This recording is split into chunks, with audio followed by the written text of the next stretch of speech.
Եվ որքանով է իրատեսական լուծումների են քաղաքականությունը, որ առաջարկում է կառավարությունը իմաստնավորի աջակցել մինչև հունի մեջ կընկնեն տնտեսվարողները։ Ես որպես Հայաստանի հաշվապահների ասոցիացիայի նախագահ ներկայացնում եմ մասնագիտական համայնքի բողոքը Հայաստանի հաշվապահների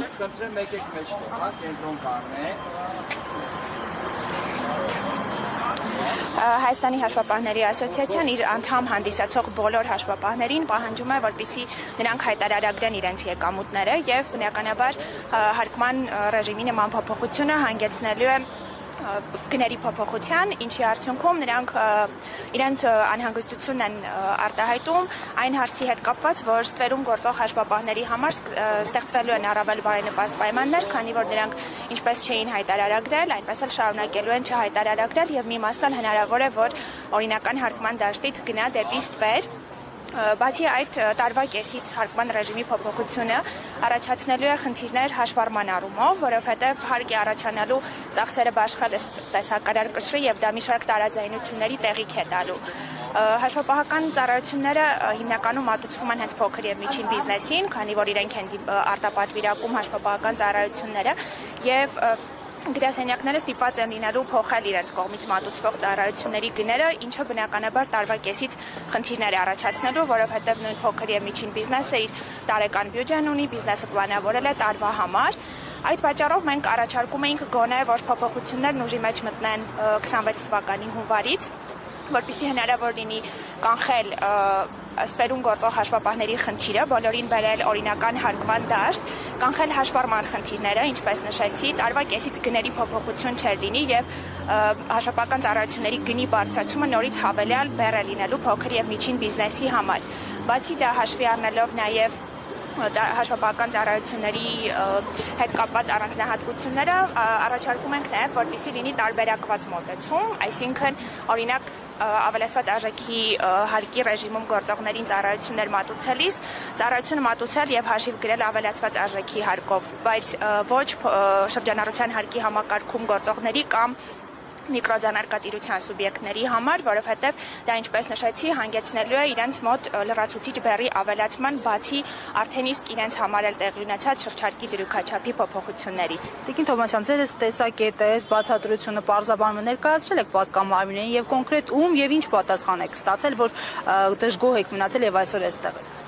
Եվ Հայաստանի հաշվապահների ասոցիացիան մշտապես բարձրաձայնում է հարկատուների մոտ առաջացող խնդիրները եւ այո, այս հարցերը քննարկվել են եւ պատկան մարմիններն էլ մեր մի շարք դիտարկումների հետ համաձայնել են նույն հաշվառման խնդիրների հետ կապված գների փոփոխության, սակայն ինչպես տեսնում ենք, փոփոխություններ տեղի չունեցավ եւ ինչպես որ նախագծում էր, այդպես էլ այն օրենքի ուժ ստացավ։ Իսկ ամենագլխավոր խնդիրը այս փոփոխությունների Ինչպես նշեցի, նախ փոքր եւ միջին ընդհանրապես արտապատվիրակված ծառայություններից օգտվում է հենց փոքր եւ միջին բիզնեսը։ Փոքր եւ միջին բիզնեսի համար արդեն իսկ շրջանառության հարկի դրույքաչափերի փոփոխություն է տեղի ունեցել։ Շրջանառության հարկի դրույքաչափերի փոփոխություն տեղի ունեցավ նաեւ հաշվապահների համար, այո, 5%-ը դարձավ 10%, հուլիսից արդեն ավելացված արժեքի հարկով հարկվելու պարագայում չեն կարող ծառայությունների գները նույնը մնալ, այսինքն նորից հավելյալ բեռ է առաջանալու փոքր եւ միջին բիզնեսի համար։ Դրա համար էլ հենց առաջարկում ենք գոնե 26 թվականի հունվարից, որպեսզի եւ ծառայություն մատուցողները եւ նաեւ ծառայությունից օգտվողները հասցնեն ադապտացվել այդ փոփոխություններին, իրենց բյուջեն ըստ պլանավորել եւ նաեւ իհարկե առաջարկում ենք տարբերակված մոտեցում, որպեսզի փոքր եւ միջին բիզնեսի համար բեռը մի փոքր ավելի թեթև լինի, ծառայությունները իրենց համար չթանկանան նույնչափ, ինչ որ ավելի խոշոր հարկատուների համար, ովքեր օգտվում են հաշվապահական ծառայություններից։ Բոլոր դեպքերում արդեն ժամանակավոր ասացվել է դրա հետ կապված Այո, հենց ասացի դրա մասին էր, որ ոչ թե հուլիսից ուժի մեջ մտնի, այլ տարվա սկզբից դեռևս նախագծի ժամանակ մեր կողմից եղել է այդ առաջարկը, որպեսզի գոնե 26 թվականի հունվարից լուծվի, հունվարից ուժի մեջ մտնի, որպեսզի հնարավոր լինի լուծել նաև ստվերում գործող հաշվապահների խնդիրը, որովհետև այս փոփոխության ավելի նպաստավոր պայմաններ է ստեղծելու ստվերում գործող հաշվապահների համար, կարողանալու են ավելի ցածր մրցակցային գին առաջարկել, քան բարեխիղճ հարկ վճարող հաշվապահները։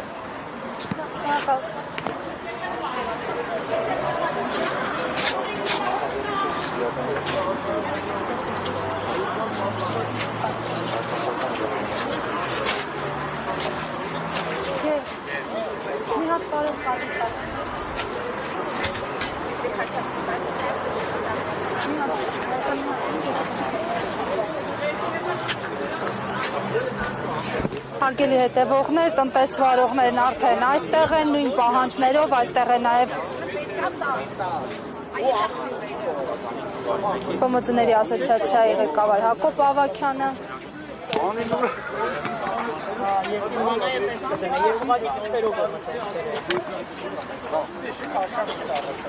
Ստորագրություն եք հավաքել արդեն, քանի ստորագրություններ եք։ 1000 երևի 100-ից ավել է արդեն։ Հեսա Գյումրին էլ Հեսա հաշվենք այս Տարբեր մարզերից։ Այո, Հոկտեմբերյանից ունենք, Էջմիածինից ունենք, Մասիսից ունենք, Արտաշատից ունենք, Գյումրիից ունենք, տարբեր տեղերից ունենք։ Չեք անել ստորագրությունները։ Բողոք ենք ներկայացնելու։ Ընդ որում սա տենց բան ստորագրություն չի էլի, են բարձրապես ստորագրություն։ Այո, բոլորը։ Ներով, որը էլի նշանակում է, որ մարդիկ չեն վախեցել Երևան, իրանց պլանը հաստատվի իրանց ովքեր են եւ այլն, այսինքն մենակ տենց փողոց դուրս գալով չի, կան մարդիկ ովքեր չեն կարողանում ֆիզիկապես գալ կամ բան, ստորագրել են ու 2000-ից ավել հեսա Գյումրին էլ ու մյուս մարզերից է գան էլի հավաքենք, ասենք ստորագրություն արդեն նշանակում է, չէ, որ այստեղ ինչ-որ լուրջ խնդիր կա։ Պարոն Ավագյան, բայց կառավարությունն ասում է, որ այսպես փողզիջման գնացին, հետաձգեցին, հիմա էլ ինչ-որ նախագծեր են հաստատվում, աջակցություն տրամադրելու մասին տնտեսվարողների 7 միլիարդից ավելի գումար են հատկացնելու ձեզ, այս առնչությամբ ինչ դիտարկումներն եք, ոչ։ Մենք դրա մասին արդեն անդրադարձ արել ենք, ցավոք սրտի այդ մարտի 3-ից առաջ եղավ, կհիշեք այդ, որ հայտարարվել էր էլի գործարարի օրը հավաքեր, դրա հենց նախորդող կառավարության նիստին դա եղավ եւ հրամցվեց որպես ետքայլ եւ խնդրի լուծում, նախ այդ խնդիրը չէր լուծվել, այսինքն դա 2 եռամսյակով աջակցության ծրագիր էր եւ ամենակարևորը, որ այդ ծրագիրը ուղղված էր բացառապես առևտրի ոլորտում զբաղվողների համար, իսկ մենք այդտեղ խնդիր ունենք եւ արտադրության ոլորտում զբաղվողների եւ ծառայության ոլորտում զբաղվողների ու բացի դրանից էլի եմ կրկնում, դա ընդամենը 2 եռամսյակի, ասում են հաշվետվությունը տվեք, տարբերություն կտանք, այսինքն ֆունդամենտալ այն խնդիրը, որը առաջացել է, ֆունդամենտալ չի լուծվում։ Գումարած դրան ավելացավ վերջերս ընդունված երկրորդ ընթերցման փառկայնանոցության փոփոխությունը, որ վատթարացրեցին հաշվապահների եւ իրավաբանների վիճակը, որոնց համար այդ վատթարացնող նորմերն էլ ուժի մեջ է մտնում հուլիսի 1-ից։ Այսինքն մի կողմից ասում ենք, որ պետքա լինի բարդ հաշվառում, ես չէ, էլի քաղաքականություն մշակողները ասում են պետքա լինի բարդ հաշվառում, բայց այդ բարդ հաշվառումը նույն փոքր բիզնեսի համար դարձնում են անհասանելի։ Այսինքն պատկերացրեք, ասենք նույն ծառայությունը, որ 20-30%-ով թանկանում է հուլիսի 1-ից։ Այսօր իդեպ հաշվապահների ասոցիացիայից էլ նախագահան մասնակցելու իրավաբաններից էլ, այսինքն հա կամաց այնպես է լինում, որ դժգոհության ալիքին ավելի շատ մարդիկ են միանում ու այդ վատ, վարված, չմտածված, առանց ազդեցության գնահատումների արված քաղաքականություն։ Նաև փաստաբանները որքան դեռ։ Փաստաբանները դե արդեն հունվարի 1-ից իրանք այդ բեռը կրել էին։ Նայեք, պարոն Ավագյան, բազմիցս բարձրաձայնել եք, քննարկումներ տեղի են ունեցել, ինչն է անհասկանալի կառավարության համար, որ այս խնդիրն այդպես էլ չի լուծվում։ Ու դուք ամիսներ շարունակ ստիպված եք այստեղ կանգնել։ Իհարկե, այդ կարևոր բանը, որ ասում եք, որ ստիպված են այս փոքր բիզնեսի, այսօր ասենք Գյումրիից այն ձնին բքին մարդիկ կան, հելել են իրանց գործը թողել են եկել են։ Կամ ստեղ հիմա կանգնածները մեծ մասը իրանց գործը էլի թողում, որ էլի վնասը մեր երկրին, չէ։ Ստեղ ամենալուրջ խնդիրը այն է, որ երկխոսություն չկա։ Կամ մենախոսություն, այսինքն այն կողմից ասում են որպես բարձրագույն ճշմարտություն, առանց իջնելու իրական հատվածի հետ քննարկելու։ Ու այդտեղ բալանսավորումը, որ ասենք տնտեսության քաղաքականությունները մշակվում են բալանսավորված, էկոնոմիկան հակազդում է Ֆիննախին, Ֆիննախը նրան տարածքային զարգացման ստեղ խնդիր ունենք, սոցիալ զարգացման խնդիր ունենք, այսինքն նույն աղքատության կրճատման եւ այլն։ Այստեղ միայն հարկային քաղաքականությամբ, ու ես հասկանում եմ, որ քաղաքական խոստումները այնքան բարձր են, որ այս հարկային բեռնել է բարձրացվում եւ այսպես ասած բյուջեի պլանավորման խնդիր էլ կա, բայց սենց չի լուծվում, սա լրիվ հակառակ էֆեկտ է ունենում։ Պարոն Ավագյան, իսկ այդ աջակցության ծրագրը տեղյակ եք օգտվում։ Մեր այստեղ հավաքվող ՊՄԾ-ների կարող եմ ասել 90%-ը չեն օգտվում։ Նախ վստահություն չկա, երկրորդն էլ ասենք օգտվելու համար շատ նախապայմաններ կա դրա համար, որոնցից մեկը օրինակ այդ բարդ գույքագրումն է եւ այլն։ Հետո բացի այդ աջակցության ծրագրից ես անընդհատ խոսում եմ ու նորից կրկնում եմ, էլի։ Շրջանառության հարկի գաղափարախոսությունը սրանով բան արել, լրիվ խախտվել է, խեղաթյուրվել է։ Աշխարհում հակառակն է, աշխարհը գնում է հեշտ հարկային վարչարության, մենք գնում ենք բարդ, դժվար, որը լի է, ասենք, նույն, գիտեք, խնդիրը մենակ այսօր չի։ Այսօրվա արված սխալների պատճառով 3 տարի դեռևս հարկային նկարագամտնի տուգան։ Սա է խնդիրը, որ մենք փոքրերին ասել ենք դուք կանխատեսելի բիզնեսի համար, չէ՞,